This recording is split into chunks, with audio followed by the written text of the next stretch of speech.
La Roumanie. Ses châteaux mystérieux et son relief escarpé en font la parfaite toile de fond pour les récits de vampires. Tapis sous les ruines des forteresses se cache la véritable histoire de Dracula. C'est sinistre. Des geôles où ses victimes attendaient la mort. Je n'aimerais pas passer une seule nuit dans la prison de Vlad l'Empaleur. À la cellule dans laquelle il était lui-même enfermé et se livrait à de morbides occupations. Waouh, c'est franchement lugubre. Jusqu'à la grotte où est née sa légende. Incroyable, il y a des chauves-souris partout. Le sous-sol roumain regorge de mystères insondables. Nous allons remonter dans le temps en explorant la face cachée de l'univers de Dracula.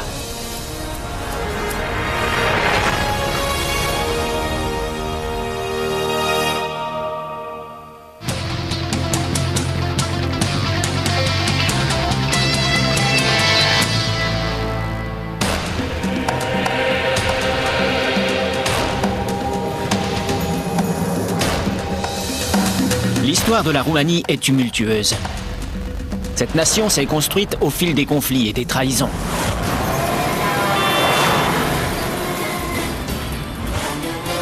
Je suis Don Wildman. Je me trouve sur les terres de Dracula, un personnage réel à l'origine de la légende que nous connaissons tous. Les indices de sa véritable existence sont tapis sous les ruines d'imposants châteaux, ainsi que dans le sous-sol de Valachie et de Transylvanie. Vous verrez aujourd'hui, la réalité peut être plus croyable. La plupart des gens connaissent Dracula tel qu'il est décrit par Bram Stoker dans son roman. En fait, c'est un prince du XVe siècle. À 17 ans seulement, il monte sur le trône et s'apprête à devenir l'un des souverains les plus redoutables qui n'ait jamais été. Ces 7 années de règne lui ont suffi à unifier la province de Valachie, pour la première fois depuis des siècles. Comment a-t-il réussi? Grâce à une campagne basée sur la stratégie de la terreur. Une campagne qui lui vaudra le surnom de Vlad l'Empaleur. De nos jours, il ne reste que des ruines des édifices qu'il a fait ériger. Mais il existe encore des indices de son règne, tapis dans les entrailles des cités roumaines.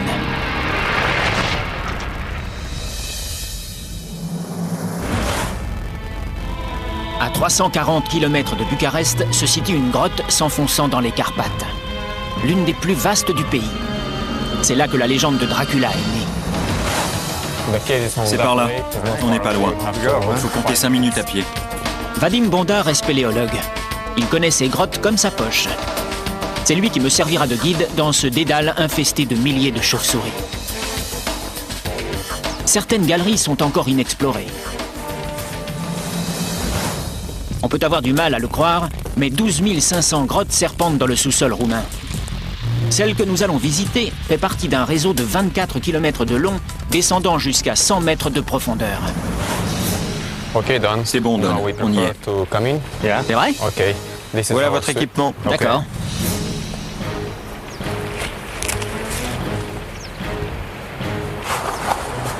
Yeah, it's okay. C'est bon? We have Ça sert pas trop? C'est parti. On y va. Let's go. Okay. Voilà l'entrée. Je retire le panneau. Allumez votre lampe. En avant, les amis.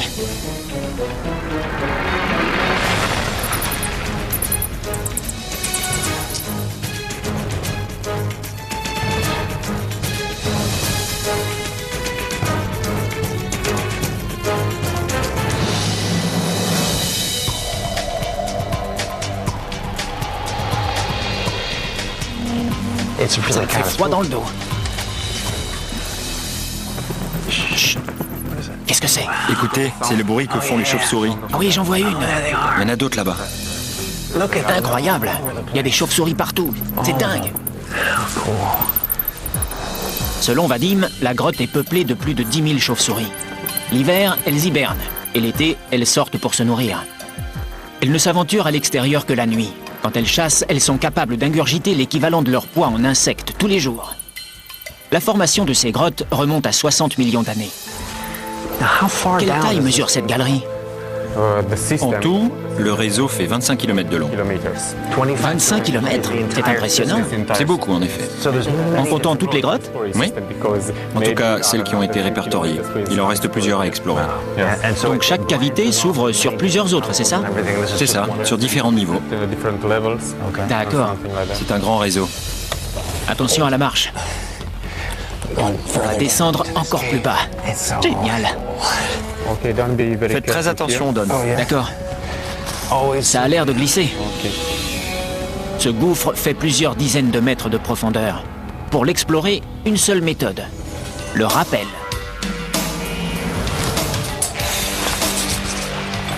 C'est le moment que je préfère.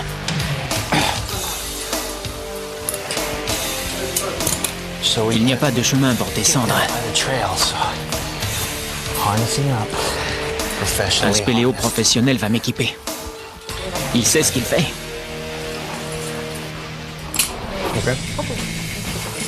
Le niveau le plus bas de la grotte se trouve 36 mètres plus bas.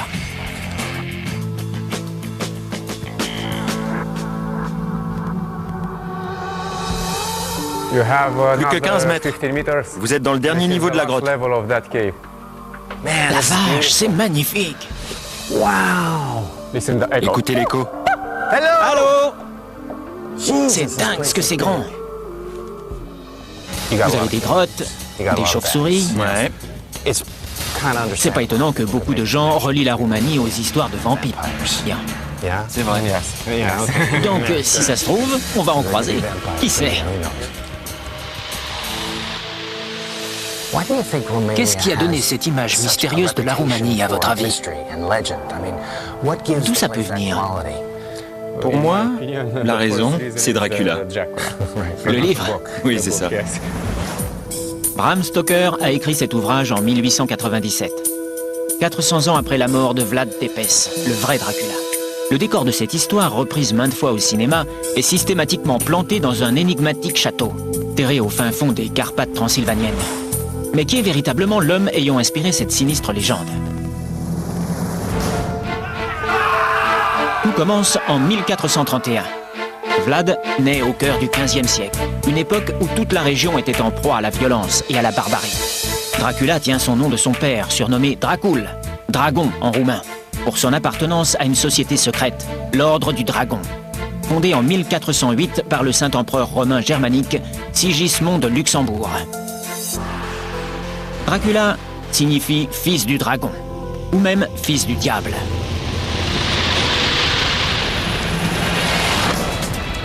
La Valachie est une région hautement stratégique, coincée entre le royaume de Hongrie et l'Empire ottoman. Ses habitants sont pris entre ces deux ennemis de toujours et leur souverain, Vlad Tepes, alias Dracula, va avoir un rôle crucial à jouer. Alors qu'il n'a que 12 ans, les Turcs permettent à son père de remonter sur le trône de Valachie. En échange, ce dernier doit remettre Vlad et ses frères en otage. Si leur père tente de duper les Ottomans, ses enfants seraient exécutés. La Valachie est alors sous protectorat ottoman, mais elle est toujours convoitée par les Hongrois. De plus, Dracul fait figure de despote. Son peuple le déteste. En 1447 naît un soulèvement populaire mené par les Valaques et les Hongrois. Le prince est assassiné et son fils aîné enterré vivant. Après la mort de son père, Vlad Tepes est libéré. Il est nommé officier de l'armée turque, chargé de venger la mort de son père et de prendre le pouvoir en Valachie. À 17 ans à peine, il va rapidement se faire une réputation digne de la légende qu'elle inspirera.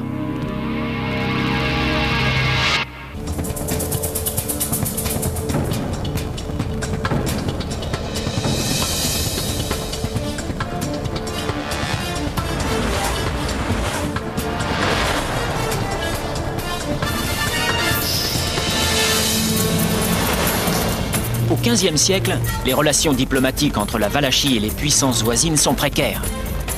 Les alliances avec l'un et l'autre se succèdent, ainsi que les intrigues et les trahisons. Mais l'accession au trône de Dracula marque le début d'une ère de terreur. Au cours des 30 années qui vont suivre, la principauté sera plongée dans une profonde instabilité politique.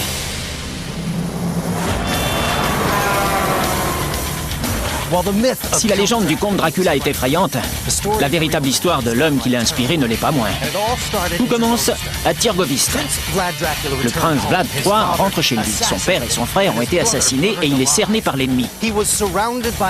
Les Ottomans occupent le sud, les Hongrois l'ouest. Et les tentatives d'assassinat se multiplient. Vlad III doit donc fortifier sa capitale, Târgoviste, afin de repousser l'envahisseur. C'est là qu'il imagine une vengeance des plus cruelles qui lui vaudra par la suite son surnom de Vlad l'Empaleur. Vlad the Impaler. À cette époque, Târgoviste est la capitale de Valachie, une région très convoitée par les deux empires rivaux. C'est là que Dracula fait construire sa forteresse. De nos jours, on peut encore en visiter les vestiges, même si elle a perdu de sa prestance.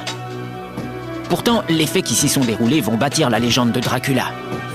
Des indices reposent à 10 mètres sous le sol. Petru Virgil Diaconescu et Ramona Neasca vont nous guider dans les souterrains détenant le secret de Vlad Tepes. Hello. Hello, hi. Hi. Commençons par l'un des édifices les mieux conservés, le donjon. Wow, so this is Vlad's C'est le donjon de Dracula? Oui, Man, it's beautiful. C'est impressionnant. Avant de descendre, Okay, we on peut can le visiter climb. si vous voulez. il faut monter. Oh, yeah. Alors c'est ça. Wow. On y est? This is it, huh? This is where C'est Vlad ici que se tenait Vlad Tepes pour contempler ses terres. Wallachia. Wow. C'est impressionnant. Amazing. 15 ans après son retour en Valachie, Vlad III tourne le dos aux Ottomans et signe une nouvelle alliance avec les Hongrois. Les représailles sont immédiates. L'armée turque, largement supérieure en nombre, frappe. Dracula se replie jusqu'à Târgoviste. Pendant sa fuite, il applique la politique de la terre brûlée et va même jusqu'à empoisonner tous les puits pour que les troupes adverses n'aient ni à boire ni à manger. Mais le pire reste à venir. Lorsque les soldats turcs affamés arrivent au pied de la forteresse de Dracula, ils découvrent un spectacle qui les glace d'effroi. 10 000 corps empalés. Des hommes, des femmes et des enfants. Vlad Tepes contemplait ses victimes en train de mourir depuis son donjon. Les pieux étaient taillés dans les troncs d'arbres d'une forêt. They were the actual Il a utilisé des arbres encore enracinés. Oui, et il y plantait les corps. Bodies in it. Oh my. C'est pas vrai. So he left these Et il les bodies laissait là on these spears pendant plusieurs mois. months. Sa tactique s'avère payante. Les Turcs, horrifiés, battent en retraite. Ils n'ont de cesse de répéter que le diable était à Târgoviste. Ce n'est pourtant pas la première fois que Vlad III se livre à ces atrocités. Le supplice du Pal n'est pour lui qu'un châtiment ordinaire. Régulièrement, il capturait des dizaines d'ennemis et les conduisait dans ses geôles, à 10 mètres sous le sol de sa forteresse. Elles existent encore. Elles sont normalement fermées au public. Oh, Oh la wow, vache, look at regardez this. ça!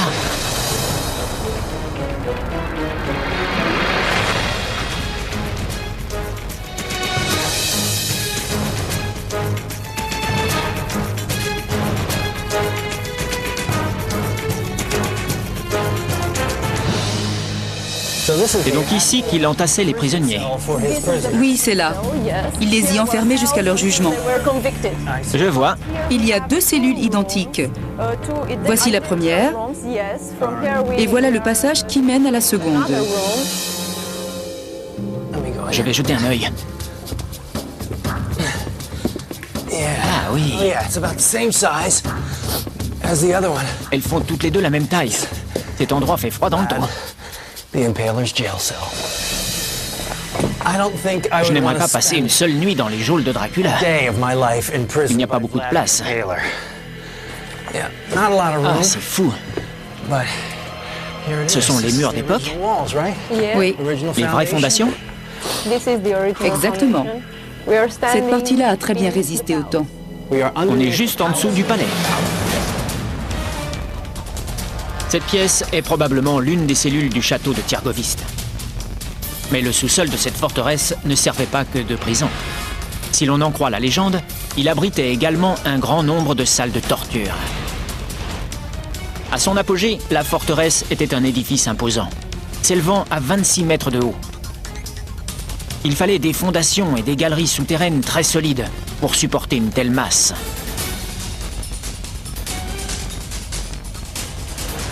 S'il ne reste plus grand-chose du château, grâce à leurs voûtes romanes, les cachots sont restés intacts. À leur arrivée, les prisonniers ne savaient jamais ce qui les attendait. Le pire des châtiments était bien sûr le pal, jusqu'à ce que mort s'en suive. C'est une chose de parler de la façon dont Dracula traçait ses prisonniers. Ici, il ne reste plus que quelques ruines. Et pourtant, ça fait quelque chose de se retrouver là et d'imaginer ces gens enfermés dans le noir, condamnés à mort. C'est difficile à expliquer, mais ça vous glace le sang. Seuls Dracula et ses proches lieutenants avaient accès à ces cachots tapis dans les profondeurs du château. Bon nombre de sujets ignoraient jusqu'à leur existence. Vlad III voulait à tout prix éviter que les familles ou les amis de certains prisonniers aient connaissance de ces geôles et tentent de les libérer. Le prince gardait les détenus au secret jusqu'au jugement, qu'il prononçait lui-même. Les coupables étaient en général condamnés au supplice du pal. Les prisonniers étaient enfermés ici pendant 2 ou 3 jours, le temps que Dracula rende son jugement. Durant cette période, ils étaient interrogés. J'ai l'intuition que peu d'entre eux ont été reconnus innocents. On pourrait le croire, mais on n'en sait rien. On n'a retrouvé aucune archive des jugements rendus par Vlad Tepes. N'importe quel délit était puni d'emprisonnement au cachot, de l'infidélité au vol. L'objectif du souverain était de faire régner l'ordre dans sa principauté. Mission accomplie. Au cours de son règne, le crime et la corruption ont été éradiqués. De nos jours, beaucoup de Roumains considèrent Dracula comme un bienfaiteur. Les condamnés étaient dans certains cas amputés, écartelés ou ébouillantés. Mais le châtiment favori de Vlad Tepes était le supplice du pal. L'agonie pouvait durer plusieurs jours.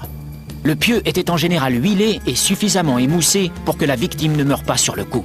Le pieu était enfoncé dans le corps puis redressé, et la force de l'attraction terrestre faisait le reste.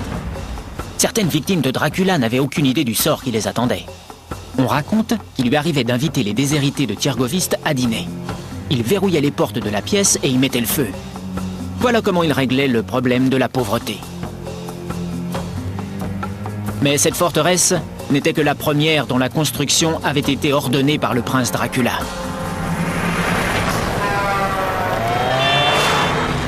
En 1457, il fait construire une nouvelle place forte encore plus impressionnante, à 65 km de Tiergoviste. C'est la forteresse de Ponari. Une page de l'histoire sanglante de Dracula va se tourner. Regardez un peu. Ils ne reculaient devant rien.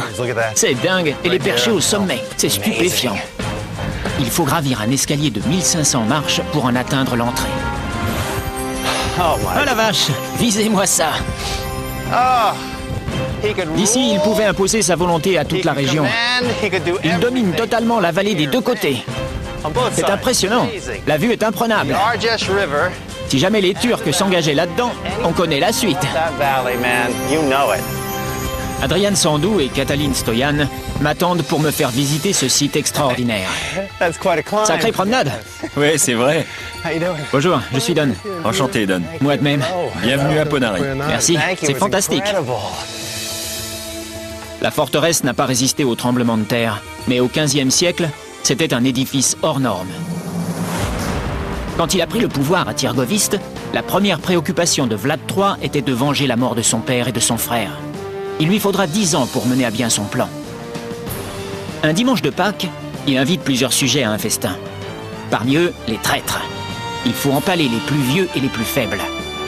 Quant aux valides, il les force à marcher jusqu'à Ponari, où ils sont condamnés aux travaux forcés pour ériger sa nouvelle forteresse. Aucun n'a survécu à ces mois de labeur. La plupart d'entre eux se tuent littéralement à la tâche. Les autres sont empalés. C'est quoi? Ah non. Ce sont les cachots. C'est vrai? Oui.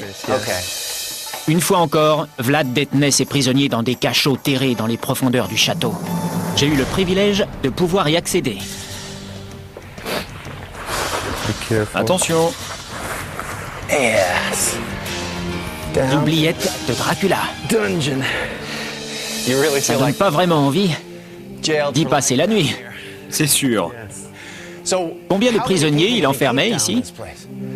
Un petit nombre. C'est vrai, pas plus. Non, parce qu'il les empalait rapidement. Ah, d'accord. Il empalait des gens à une telle cadence qu'il n'avait pas le temps de s'entasser ici. Et ce n'est pas tout.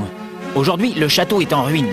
Mais il y a 5 siècles, on dit que ces oubliettes se trouvaient juste sous les appartements de Dracula. Il pouvait entendre les cris et les plaintes de ses prisonniers pendant qu'il se reposait dans sa chambre.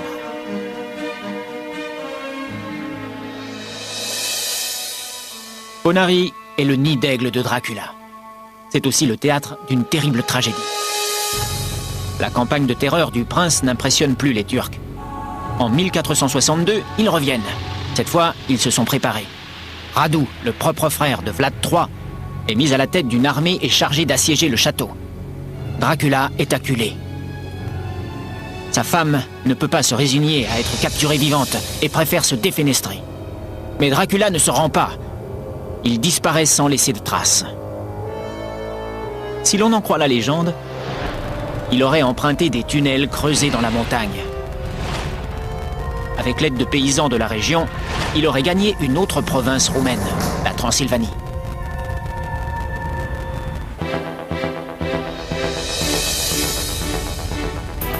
Le prince déchu aurait réussi à atteindre la Hongrie,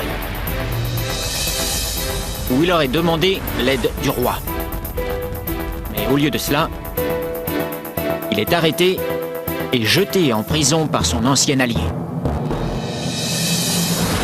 Vlad l'Empaleur a semé la terreur pendant 5 longues années, jusqu'en 1462, l'année où il a été contraint à la fuite.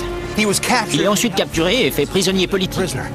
Mais même enfermé dans un cachot, il ne pouvait assouvir sa soif de sang. Si la légende dit vrai, il aurait fait en sorte de ne pas perdre la main.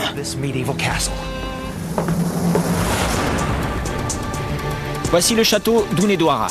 La forteresse originale remonte à l'époque romane, mais au fil des siècles, elle est devenue l'endroit où Dracula aurait été emprisonné. Elle a été assiégée, pilonnée, et même plusieurs fois réduite en cendres. Mais malgré tout, elle est encore en parfait état de conservation.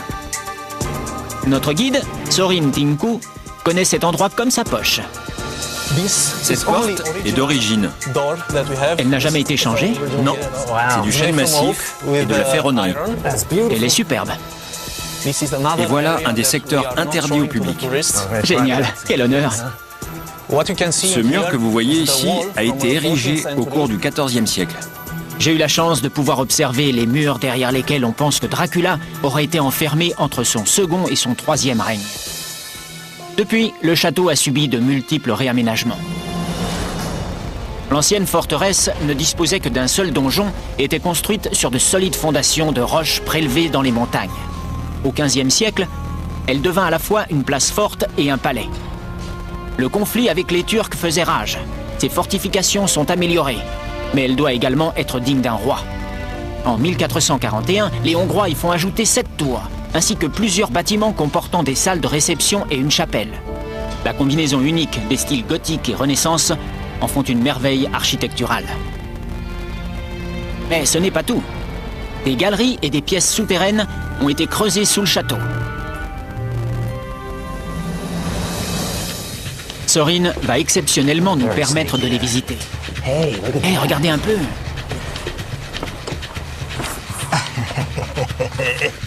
C'est extraordinaire. Ah, ça descend encore. Ce réseau de galeries était d'une grande importance stratégique au Moyen-Âge. Il permettait, en cas de siège, de mettre le souverain à l'abri pendant que ses troupes se battaient farouchement à la surface.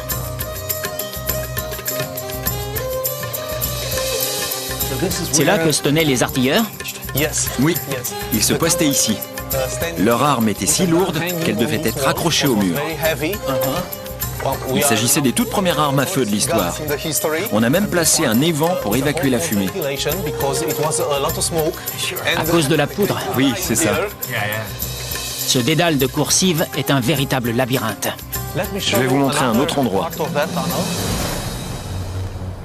On y trouve un lieu où Dracula vivra ses heures les plus sombres.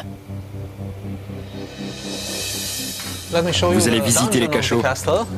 Vlad l'Empaleur a été emprisonné ici même, dans les cellules souterraines du château de Hunedoara. La vache, c'est dingue. C'est ici? Oui. Incroyable. J'aimerais pas y passer la nuit. C'est lugubre. Et il fait froid. Je ne m'imagine pas emprisonné dans un endroit pareil. C'est clair. La cellule est étroite. Ses murs sont en pierre brute. Il n'y a pas de chauffage. Pendant l'hiver, la température pouvait descendre en dessous de zéro. Un énième revirement politique de la région a conduit à l'incarcération de Vlad III. Son frère Radu est monté sur le trône de Valachie. La souveraineté est assise par son alliance avec l'Empire ottoman. Encore une fois, Vlad Tepes devient un vulgaire pion sur l'échiquier politique. Ceux qui l'ont soutenu lui tournent le dos.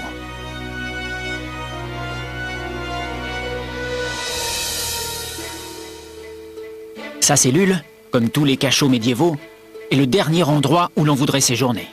L'atmosphère y est oppressante. Certains avancent que Dracula aurait été emprisonné pendant 12 ans. Au cours de son enfermement, il aurait continué d'exercer ses talents. Il aurait empalé des insectes et même des rats. Si l'on en croit la légende, il aurait tapissé le sol de sa cellule de peau de rongeurs et accroché leurs carcasses au mur en décoration. Lorsqu'il empalait ses victimes, on raconte qu'il se livrait à un rituel morbide. Il les fixait droit dans les yeux jusqu'à ce qu'elles rendent leur dernier souffle. Pendant ce temps, à l'extérieur, la situation géopolitique connaît une nouvelle révolution. Après 12 ans de captivité, les Hongrois libèrent Dracula. En 1475, son frère meurt de la syphilis. Il saisit immédiatement cette chance de reconquérir son trône. Il redevient prince de Valachie un an plus tard.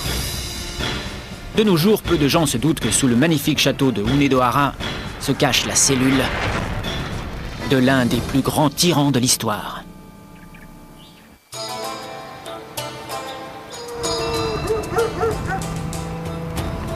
La Roumanie a connu d'autres périodes obscures. Pendant la Seconde Guerre mondiale, elle va à nouveau se retrouver ballottée entre deux camps. D'abord pro-alliée, elle se range en 1941 du côté de l'Allemagne nazie. Elle approvisionne en divers produits industriels les troupes de l'Axe. Elle devient la cible des bombardements alliés. À la suite d'un coup d'État, elle reprend en 1944 sa position d'origine et est cette fois sous le feu de la Luftwaffe. Quel que soit le camp auquel la Roumanie se rattache, les bombardements se succèdent. Il faut des abris pour la population, des abris souterrains.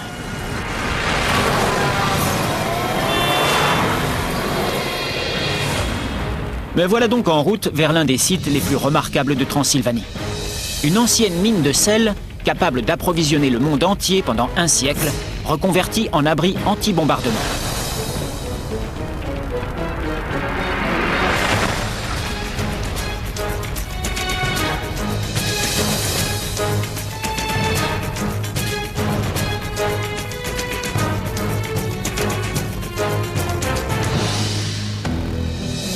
Il faut vraiment savoir que c'est là. C'est vrai. Mon guide se nomme Dan Mera. Il connaît mieux que quiconque l'histoire et la topographie de ce dédale de galeries. Combien mesure ce tunnel? 526 mètres. Une fois arrivé au bout, on débouche dans la mine de sel. 526 mètres? Impressionnant. Oui. On est à combien de mètres sous le sol? Ici, on doit être à 5 mètres de profondeur. La mine descend jusqu'à au moins 50 mètres. 50 mètres sous le sol? Cette mine est l'une des plus grandes d'Europe. Elle couvre une surface de plus de 5000 mètres carrés. C'est également l'une des plus anciennes de Transylvanie. C'est étonnant cette couleur. Je pensais que... Les murs sont noirs, effectivement. À l'état naturel, le sel est blanc, voire transparent dans certaines conditions. Mais pendant la Seconde Guerre mondiale, ces mines ont servi d'abri. On y a fait du feu et les murs ont noirci.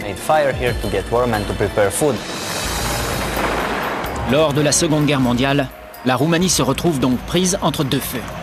Elle essuie tantôt les bombardements alliés et tantôt ceux de l'Axe. Des milliers de Roumains trouvent refuge dans les mines de sel à travers tout le pays. Cette cavité, par exemple, constitue l'abri parfait.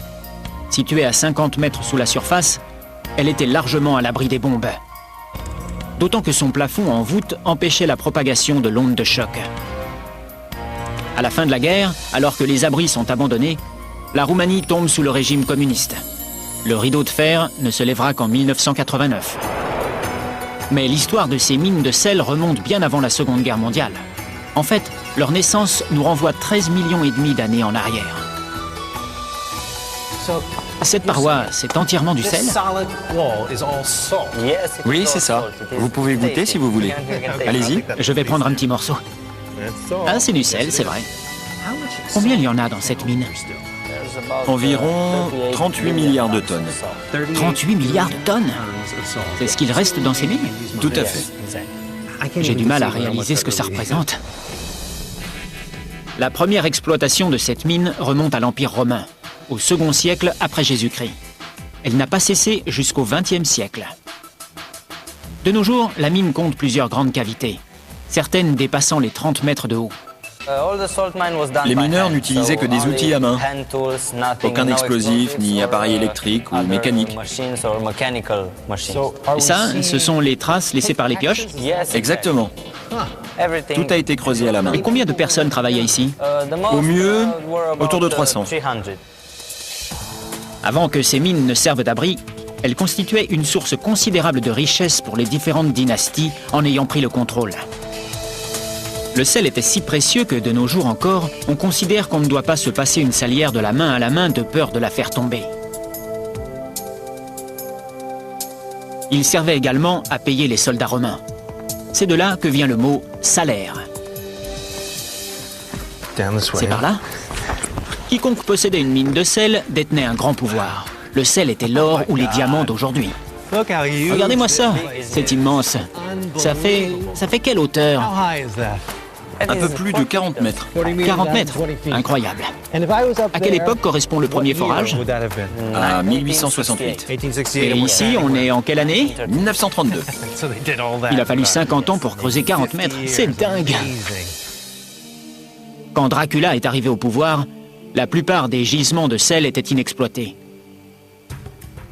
Mais le tyran n'utilisait pas cette ressource que comme monnaie. On raconte qu'il écorchait vifs les pieds de certains de ses prisonniers, qu'il les enduisait de sel et qu'il les faisait lécher par des chèvres. Si la mine de Slanik n'est plus exploitée de nos jours, elle a désormais un usage touristique, mais également thérapeutique. Un sanatorium y a été aménagé pour soigner les asthmatiques.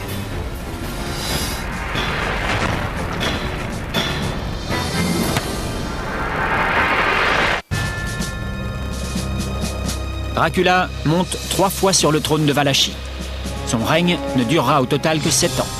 Et pourtant, l'héritage architectural qu'il laisse est colossal. Au fil des ans, Vlad Tepes se fait de plus en plus d'ennemis. Parmi les plus farouches, certains membres de sa propre famille. Le trône ne se transmettant pas par la voie du sang, n'importe quel noble peut prétendre au rang de souverain de la principauté. La lutte est souvent fratricide. Au cours de son second règne, Vlad III fait construire un nouveau château, dans une ville encore méconnue. Cette forteresse sera le symbole de sa puissance.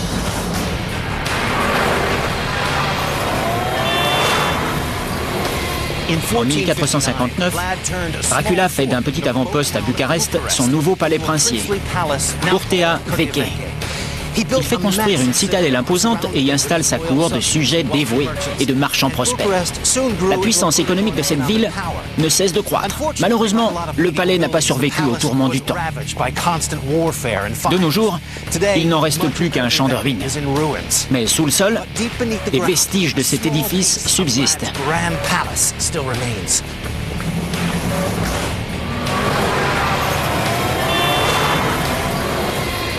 Gabriel Constantin et Monica Finlay vont nous guider au cœur de l'ultime forteresse de Dracula. C'est Vlad qui vous accueille. Eh oui, c'est bien sa statue. Il n'a pas l'air si féroce.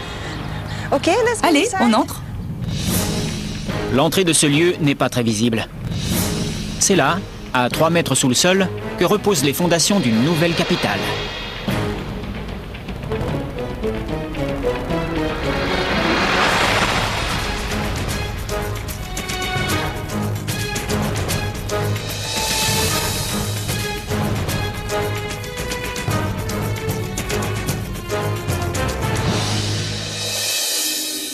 Impressionnant, c'est immense.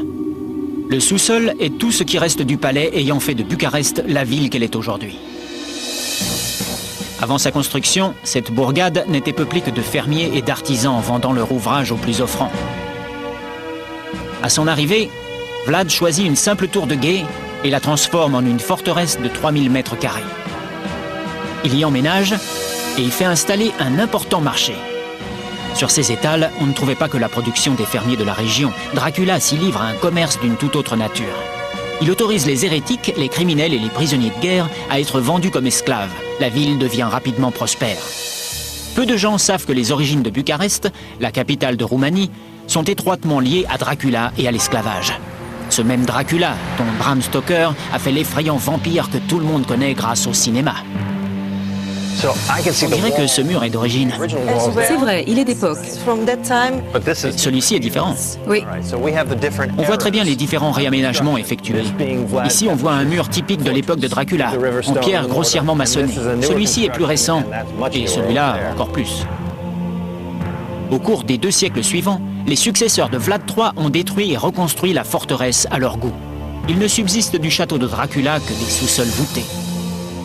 Aujourd'hui, ces galeries serpentent sous les rues de la ville, mais à l'époque, elles se trouvaient au niveau du sol et desservaient à la fois le palais et le marché. Les souverains suivants n'ont de cesse que d'agrandir l'édifice original. À son apogée, le château dépasse largement les 3000 mètres carrés. Un jardin privé est aménagé en son centre. Les bâtiments administratifs et d'habitation sont construits directement à l'aplomb de la pièce où je me trouvais. À la fin du XVIIIe siècle, un autre château est construit non loin de là. Il finit en ruine et est remplacé par des maisons. Ce n'est que sous l'ère communiste que les immeubles ont fait leur apparition, scellant à jamais les heures les plus sombres de la Roumanie. Peu de gens savent que ce témoignage de la vie de Dracula existe. Mais si le souverain n'avait jamais choisi Bucarest, la ville ne serait probablement jamais sortie de l'ombre. Vlad III fait bâtir Curtea Veche à l'apogée de son règne. Mais quelques années plus tard, il descend définitivement du trône. Sa mort elle-même continue à alimenter la légende. Demandez à n'importe quel Roumain où est enterré Vlad Tepes, et il vous répondra dans une chapelle sur une petite île déserte. Mais tout comme sa vie, la mort de Dracula est entourée de mystères. Certains avancent que son squelette a été volé, ou qu'il se serait fait enterrer près de son trésor, dans un tunnel creusé sous un lac. Quoi qu'il en soit, le seul moyen d'en savoir plus est à nouveau de descendre dans les sous-sols. Dans un grand nombre de mythes, l'âme du défunt doit franchir de l'eau avant d'atteindre l'au-delà. Il se trouve justement que la dépouille de Dracula se trouverait dans une petite île au milieu d'un lac. En s'en approchant, on aurait peine à croire qu'on se trouve à une quarantaine de kilomètres au nord de Bucarest. L'île de Snakov est si isolée que l'on comprend que le tyran l'ait choisie comme ultime demeure. De sa retraite, il ne reste aujourd'hui que des ruines. Dana Mataché va nous guider là où repose Vlad l'Empaleur. Nous allons enfin pouvoir presque toucher la légende du doigt. Ça, c'est intéressant. Ce puits? Oui, il a été construit à la demande de Dracula. C'est vrai? Oui. Il date du milieu du XVe siècle et il est encore en parfait état. Effectivement, il y a même de l'eau. Elle est même potable. Vlad Tepes a commencé par faire construire une prison, puis les détenus ont creusé ce puits. Je vois. Ils l'ont fait sans outils, à main nue. Si l'on en croit la légende, Dracula aurait placé un sac rempli d'or près de ce puits. Pour asseoir son autorité, il aurait déclaré que personne n'y toucherait tant qu'il serait en vie. On raconte effectivement que le sac serait resté en place jusqu'à sa mort. Et après, qu'est-ce qu'il est devenu? Après sa mort, il a disparu. Quelqu'un l'a pris. Le seul édifice encore intact est une petite chapelle du XIe siècle que Dracula aurait choisie comme sépulture.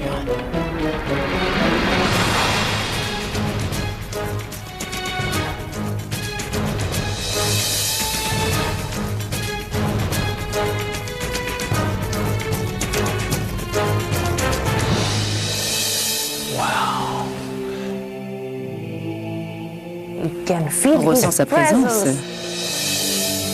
C'est ici? C'est lui? Regardez. Incroyable. Oui. Il repose ici. Vlad l'Empaleur. Oui. C'est sa tombe? Oui, il est là. On en est certain. On le pense. Encore un mystère. Certaines personnes estiment qu'il n'a pas pu être inhumé dans une église après ce qu'il a fait. Le moindre moment de la vie de Dracula, y compris sa mort, reste teinté de mystère. Certains historiens avancent qu'il serait mort lors d'un combat contre les Turcs en 1476. Côté turc, on va même jusqu'à avancer que sa tête aurait été exposée en trophée à Istanbul, afin de prouver sa défaite. D'autres spécialistes prétendent qu'il serait en fait enterré au mont Athos, en Grèce. Pourquoi ne pas en avoir le cœur net? En 1935, un groupe d'archéologues a tenté de le faire. Ce qu'ils ont trouvé dans le prétendu tombeau de Dracula a soulevé plus de questions que ça n'a apporté de réponses.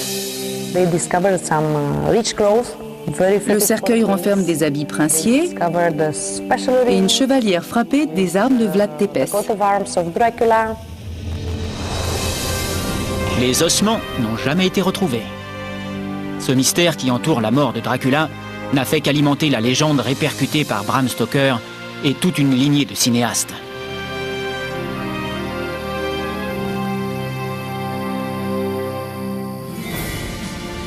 Aujourd'hui, la Valachie et la Transylvanie sont des provinces roumaines.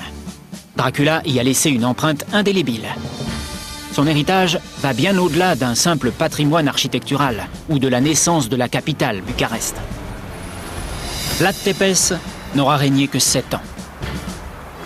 Le décompte peut être hasardeux, mais on avance qu'il aurait tué entre 40 000 et 100 000 personnes dans ce laps de temps. De nombreux mystères entourent encore la vie du véritable Dracula. Et qui sait quelles autres énigmes il nous a laissées dans les sous-sols de Roumanie.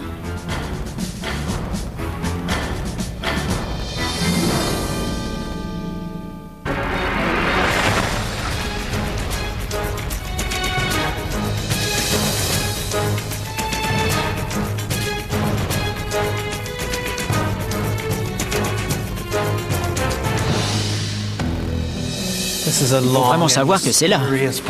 C'est vrai. Mon guide se nomme Dan Mera. Il connaît mieux que quiconque l'histoire et la topographie de ce dédale de galeries. Combien mesure ce tunnel? 526 mètres. Une fois arrivé au bout, on débouche dans la mine de sel. 526 mètres? Impressionnant.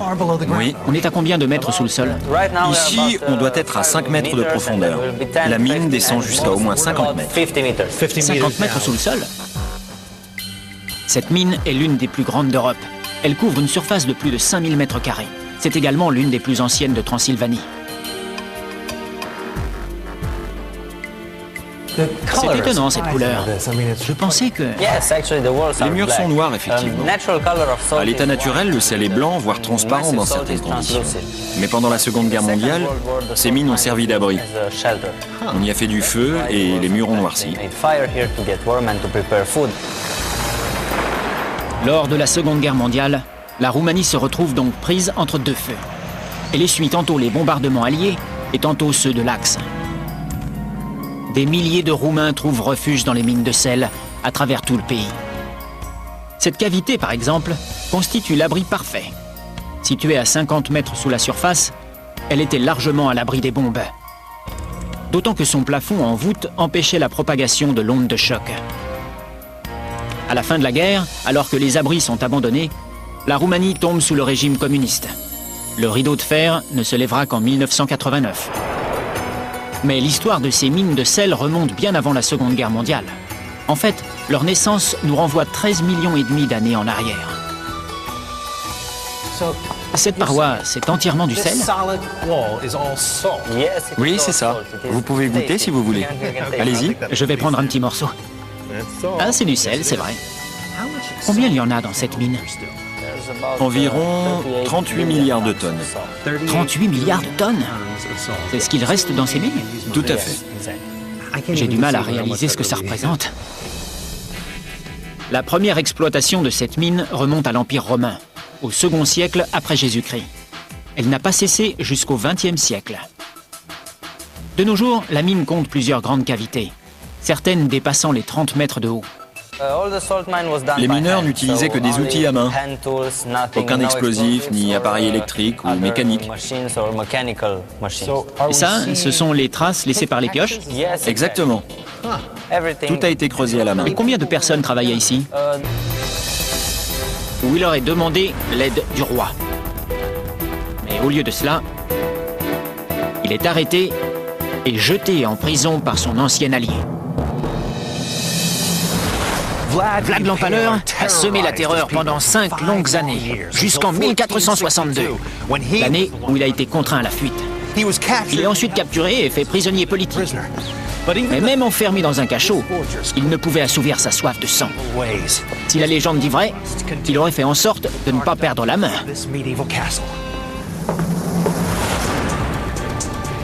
Voici le château d'Unedouara. La forteresse originale remonte à l'époque romane, mais au fil des siècles, elle est devenue l'endroit où Dracula aurait été emprisonné. Elle a été assiégée, pilonnée et même plusieurs fois réduite en cendres.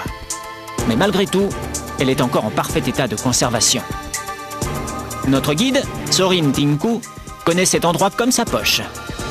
Cette porte est d'origine. Elle n'a jamais été changée? Non, c'est du chêne massif et de la ferronnerie. Elle est superbe. Et voilà un des secteurs interdits au public. Génial, quel honneur. Ce mur que vous voyez ici a été érigé au cours du XIVe siècle.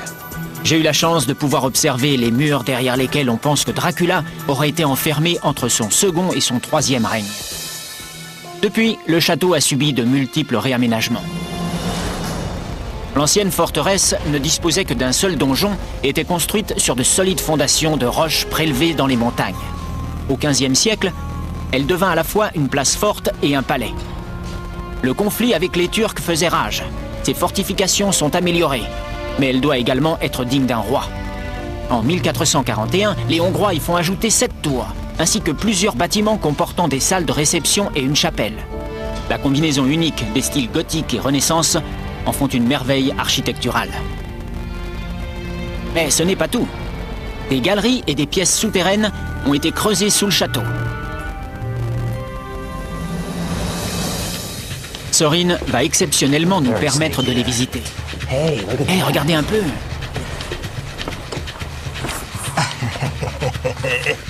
C'est extraordinaire. Ah, ça descend encore. Ce réseau de galeries était d'une grande importance stratégique au Moyen-Âge.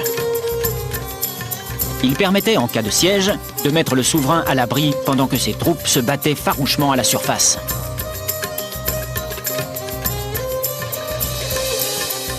C'est là que se tenaient les artilleurs? Oui, ils se postaient ici. Leur arme était si lourde qu'elle devait être accrochée au mur. Il s'agissait des toutes premières armes à feu de l'histoire. On a...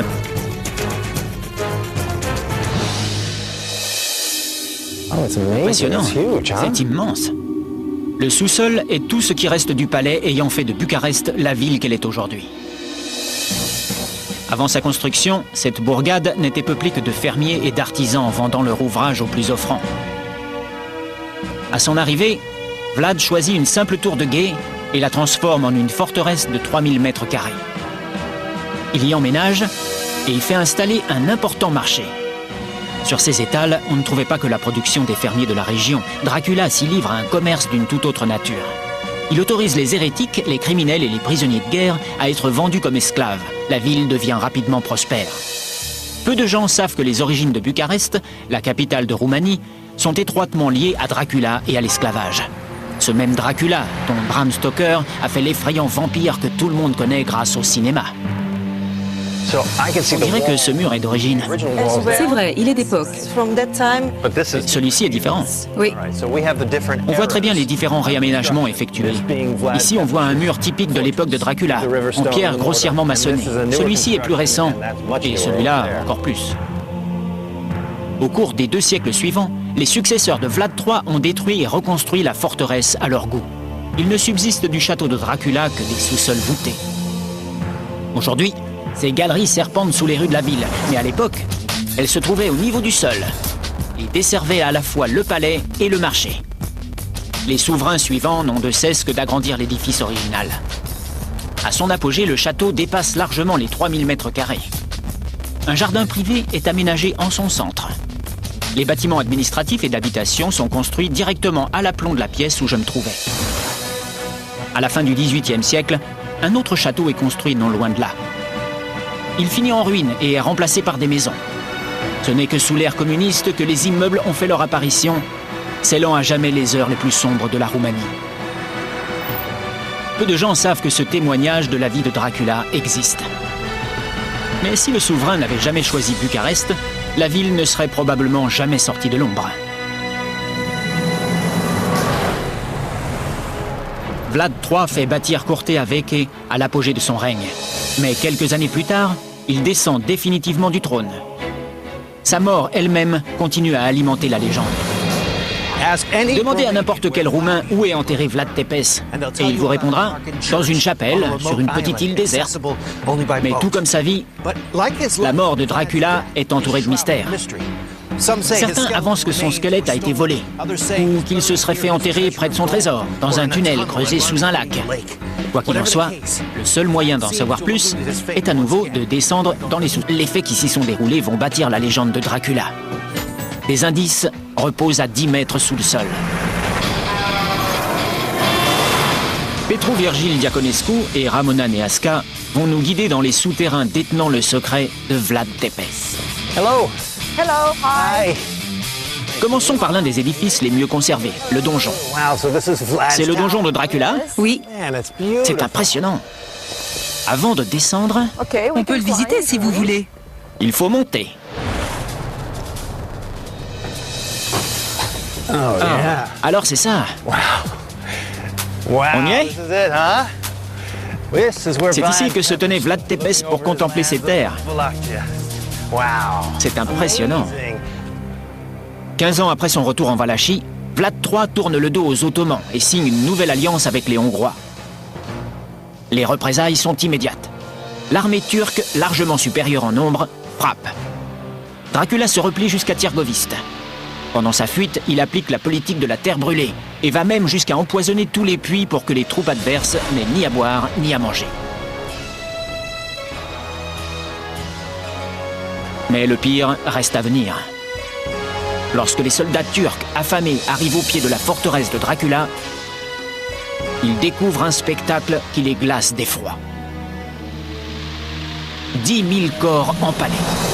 Des hommes, des femmes et des enfants.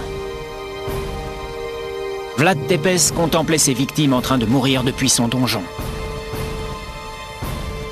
Les pieux étaient taillés dans les troncs d'arbres d'une forêt. They were the actual Il a utilisé des arbres encore enracinés. Oui, et il y plantait les corps. Bodies in it. Oh my. C'est pas vrai. So he left these Et il les bodies laissait là on these pendant spears plusieurs mois. months. Sa tactique s'avère payante. Les Turcs, horrifiés, battent en retraite. Ils n'ont de cesse de répéter que le diable était à Tyrgoviste. Ce n'est pourtant pas la première fois que Vlad III se livre à ces atrocités. Le supplice du Pal n'est pour lui qu'un châtiment ordinaire. Régulièrement, il capturait des dizaines d'ennemis et les conduisait dans ses geôles, à 10 mètres sous le sol de sa forteresse. Elles existent encore. Elles sont normalement fermées au public. Oh la vache, look at regardez this. ça!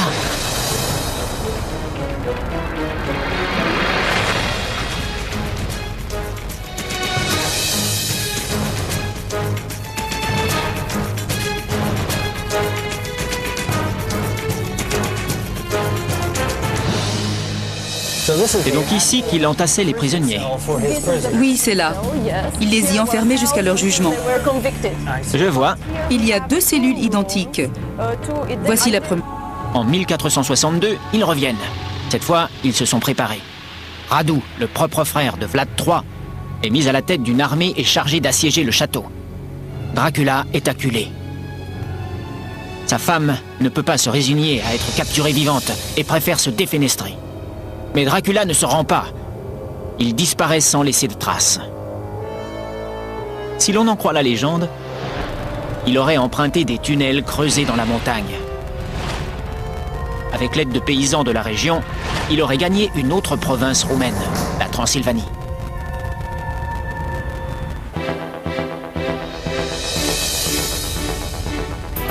Le prince déchu aurait réussi à atteindre la Hongrie, où il aurait demandé l'aide du roi. Mais au lieu de cela, il est arrêté et jeté en prison par son ancien allié. Vlad l'Empaleur a semé la terreur pendant 5 longues années, jusqu'en 1462, l'année où il a été contraint à la fuite. Il est ensuite capturé et fait prisonnier politique.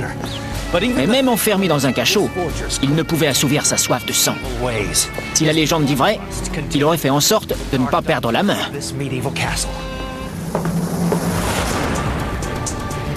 Voici le château d'Hunedoara. La forteresse originale remonte à l'époque romane, mais au fil des siècles, elle est devenue l'endroit où Dracula aurait été emprisonné. Elle a été assiégée, pilonnée et même plusieurs fois réduite en cendres. Mais malgré tout, elle est encore en parfait état de conservation. Notre guide, Sorin Tinku, connaît cet endroit comme sa poche. Cette porte est d'origine. Elle n'a jamais été changée? Non, c'est du chêne massif et de la ferronnerie. Elle est superbe. Et voilà un des secteurs interdits au public. Génial, quel honneur. Ce mur que vous voyez ici a été érigé au cours du XIVe siècle. J'ai eu la chance de pouvoir observer les murs derrière lesquels on pense que Dracula aurait été enfermé entre son second et son troisième règne. Depuis, le château a subi de multiples réaménagements. L'ancienne forteresse ne disposait que d'un seul donjon et était construite sur de solides fondations de roches prélevées dans les montagnes. Au XVe siècle, elle devint à la fois une place forte et un palais. Le conflit avec les Turcs faisait rage. Ses fortifications sont améliorées, mais elle doit également être digne d'un roi. En 1441, les Hongrois y font ajouter 7 tours, ainsi que plusieurs bâtiments comportant des salles de réception et une chapelle. La combinaison unique des styles gothique et Renaissance en font une merveille architecturale. Mais ce n'est pas tout. Des galeries et des pièces souterraines ont été creusées sous le château. Ne se lèvera qu'en 1989. Mais l'histoire de ces mines de sel remonte bien avant la Seconde Guerre mondiale. En fait, leur naissance nous renvoie 13,5 millions d'années en arrière. Cette paroi, c'est entièrement du sel? Oui, c'est ça. Vous pouvez goûter si vous voulez. Allez-y. Je vais prendre un petit morceau. Ah, c'est du sel, c'est vrai. Combien il y en a dans cette mine? Environ 38 milliards de tonnes. 38 milliards de tonnes? C'est ce qu'il reste dans ces mines? Tout à fait. J'ai du mal à réaliser ce que ça représente. La première exploitation de cette mine remonte à l'Empire romain, au second siècle après Jésus-Christ. Elle n'a pas cessé jusqu'au XXe siècle. De nos jours, la mine compte plusieurs grandes cavités, certaines dépassant les 30 mètres de haut. Les mineurs n'utilisaient que des outils à main. Aucun explosif, ni appareil électrique ou mécanique. Et ça, ce sont les traces laissées par les pioches? Exactement. Tout a été creusé à la main. Et combien de personnes travaillaient ici? Au mieux, autour de 300. Avant que ces mines ne servent d'abri, elles constituaient une source considérable de richesse pour les différentes dynasties en ayant pris le contrôle. Le sel était si précieux que, de nos jours encore, on considère qu'on ne doit pas se passer une salière de la main à la main de peur de la faire tomber. Il servait également à payer les soldats romains. C'est de là que vient le mot « salaire ». C'est par là. Quiconque possédait une mine de sel détenait un grand pouvoir. Le sel était l'or ou les diamants d'aujourd'hui. Regardez-moi ça, c'est immense. Ça fait quelle hauteur? Un peu plus de 40 mètres. 40 mètres, incroyable. À quelle époque correspond le premier forage? À 1868. Et ici, on est en quelle année? 1932. Il a fallu 50 ans pour creuser 40 mètres, c'est dingue. Quand Dracula est arrivé au pouvoir, la plupart des gisements de sel étaient inexploités. Mais le tyran n'utilisait pas cette ressource que comme monnaie. On raconte qu'il écorchait vif les pieds de certains de ses prisonniers, il les enduisait de sel et qu'il les faisait lécher par des chèvres. Si la mine de Slanik n'est plus exploitée de nos jours, elle a désormais un usage touristique, mais également thérapeutique. Un sanatorium y a été aménagé pour soigner les asthmatiques.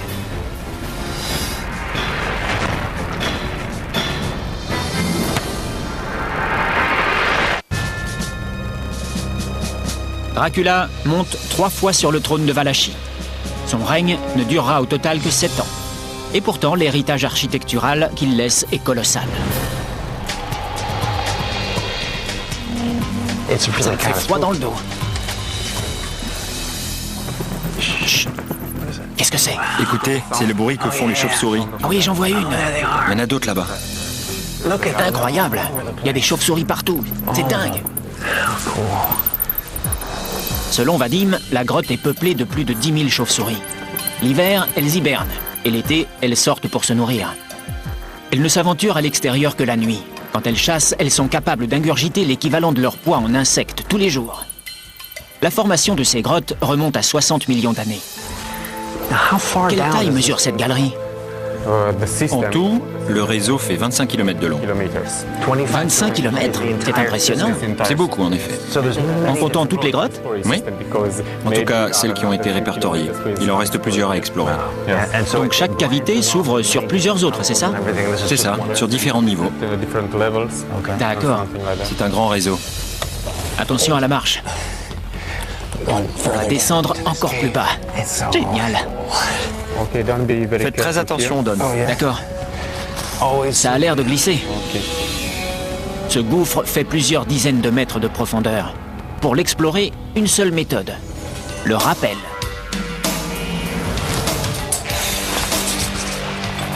C'est le moment que je préfère.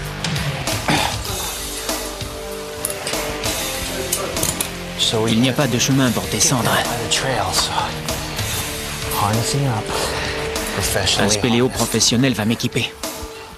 Il sait ce qu'il fait.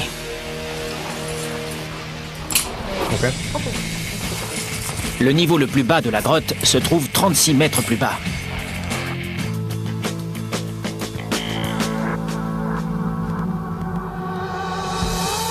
Plus que 15 mètres. Vous êtes dans le dernier niveau de la grotte. La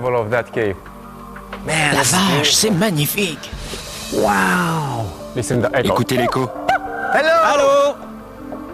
C'est dingue ce que c'est grand. Vous avez des grottes, des chauves-souris. Ouais. C'est pas étonnant que beaucoup de gens relient la Roumanie aux histoires de vampires. Bien. C'est vrai. Donc, si ça se trouve, on va en croiser. Qui sait? Qu'est-ce qui a donné cette image mystérieuse de la Roumanie, à votre avis? D'où ça peut venir? Pour moi, la raison, c'est Dracula. Le livre? Oui, c'est ça. Bram Stoker a écrit cet ouvrage en 1897. 400 ans après la mort de Vlad Tepes, le vrai Dracula. Le décor de cette histoire, reprise maintes fois au cinéma, est systématiquement planté dans un énigmatique château, terré au fin fond des Carpates transylvaniennes. Mais qui est véritablement l'homme ayant inspiré cette sinistre légende? Tout commence en 1431. Vlad naît au cœur du XVe siècle, une époque où toute la région était en proie à la violence et à la barbarie. Dracula tient son nom de son père, surnommé Dracul, dragon en roumain, pour son appartenance à une société secrète, l'Ordre du Dragon, fondée en 1408 par le saint-empereur romain germanique Sigismond de Luxembourg. Dracula signifie fils du dragon, ou même fils du diable.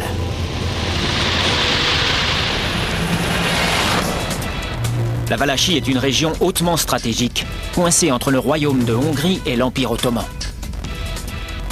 Ses habitants sont pris entre ces deux ennemis de toujours et leur souverain, Vlad Tepes, alias Dracula, va avoir un rôle crucial à jouer. Alors qu'il n'a que 12 ans, les Turcs permettent à son père de remonter sur le trône de Valachie. En échange, ce dernier doit remettre Vlad et ses frères en otage. Si leur père tente de duper les Ottomans, ses enfants seraient exécutés.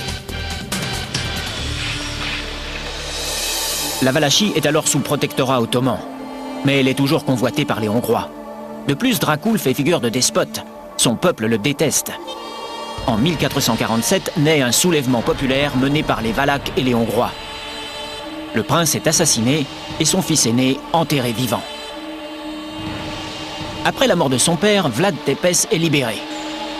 Il est nommé officier de l'armée turque, chargé de venger la mort de son père et de prendre le pouvoir en Valachie. À 17 ans à peine, il va rapidement se faire une réputation digne de la légende qu'elle inspirera.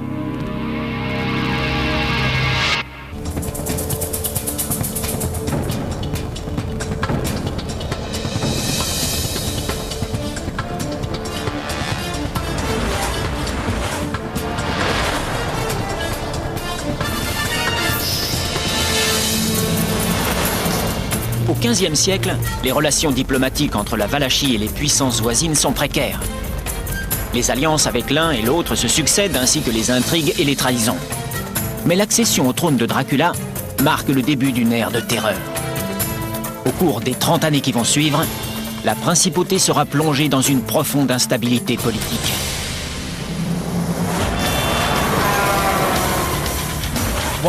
Si la légende du comte Dracula est effrayante, la véritable histoire de l'homme qui l'a inspiré ne l'est pas moins. Tout commence à Târgoviște. Le prince Vlad III rentre chez lui. Son père et son frère ont été assassinés et il est cerné par l'ennemi. Les Ottomans occupent le sud, les Hongrois l'ouest. Et les tentatives d'assassinat se multiplient. Vlad III doit donc fortifier sa capitale. Frappe. Dracula se replie jusqu'à Târgoviște.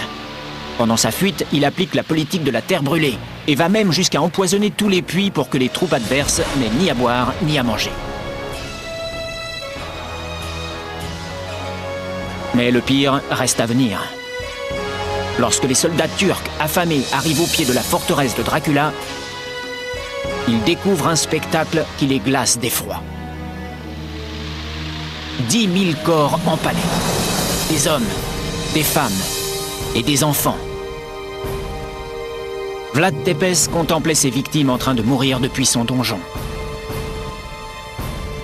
Les pieux étaient taillés dans les troncs d'arbres d'une forêt.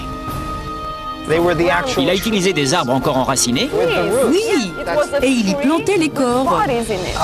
C'est pas vrai. Et il les laissait là pendant plusieurs mois. Sa tactique s'avère payante.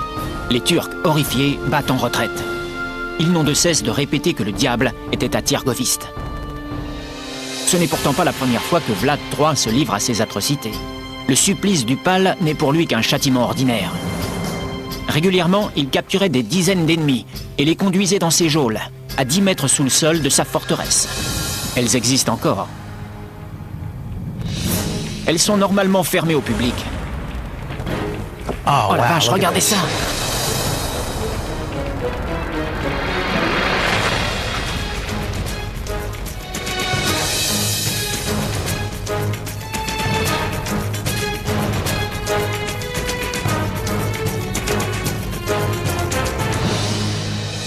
C'est donc ici qu'il entassait les prisonniers. Oui, c'est là. Il les y enfermait jusqu'à leur jugement. Je vois. Il y a 2 cellules identiques. Voici la première. Et voilà le passage qui mène à la seconde. Je vais jeter un œil. Ah oui. Elles font toutes les deux la même taille. Cet endroit fait froid dans le dos. Je n'aimerais pas passer une seule nuit dans les geôles de Dracula. Il n'y a pas beaucoup de place. Ah, c'est fou. Ce sont les murs d'époque? Oui. Les vraies fondations? Exactement. Cette partie-là a très bien résisté au temps. On est juste en dessous du palais. Cette pièce est probablement l'une des cellules du château de Târgoviște. Mais le sous-sol de cette forteresse ne servait pas que de prison. Si l'on en croit la légende, il abritait également un grand nombre de salles de torture. Un petit morceau. Ah, c'est du sel, c'est vrai. Combien il y en a dans cette mine? Environ 38 milliards de tonnes. 38 milliards de tonnes? C'est ce qu'il reste dans ces mines? Tout à fait. J'ai du mal à réaliser ce que ça représente. La première exploitation de cette mine remonte à l'Empire romain. au second siècle après Jésus-Christ. Elle n'a pas cessé jusqu'au XXe siècle. De nos jours, la mine compte plusieurs grandes cavités, certaines dépassant les 30 mètres de haut. Les mineurs n'utilisaient que des outils à main. Aucun explosif, ni appareil électrique ou mécanique. Et ça, ce sont les traces laissées par les pioches? Exactement. Tout a été creusé à la main. Et combien de personnes travaillaient ici? Au mieux, autour de 300. Avant que ces mines ne servent d'abri, elles constituaient une source considérable de richesse pour les différentes dynasties en ayant pris le contrôle. Le sel était si précieux que, de nos jours encore, on considère qu'on ne doit pas se passer une salière de la main à la main de peur de la faire tomber. Il servait également à payer les soldats romains. C'est de là que vient le mot salaire. C'est par là? Quiconque possédait une mine de sel détenait un grand pouvoir. Le sel était l'or ou les diamants d'aujourd'hui. Regardez-moi ça, c'est immense. Ça fait quelle hauteur? Un peu plus de 40 mètres. 40 mètres, incroyable. À quelle époque correspond le premier forage? À 1868. Et ici, on est en quelle année? 1932. Il a fallu 50 ans pour creuser 40 mètres, c'est dingue. Quand Dracula est arrivé au pouvoir, la plupart des gisements de sel étaient inexploités. Mais le tyran n'utilisait pas cette ressource que comme monnaie. On raconte qu'il écorchait vifs les pieds de certains de ses prisonniers, qu'il les enduisait de sel et qu'il les faisait lécher par des chèvres. Si la mine de Slanik n'est plus exploitée de nos jours, elle a désormais un usage touristique, mais également thérapeutique. Un sanatorium y a été aménagé pour soigner les asthmatiques.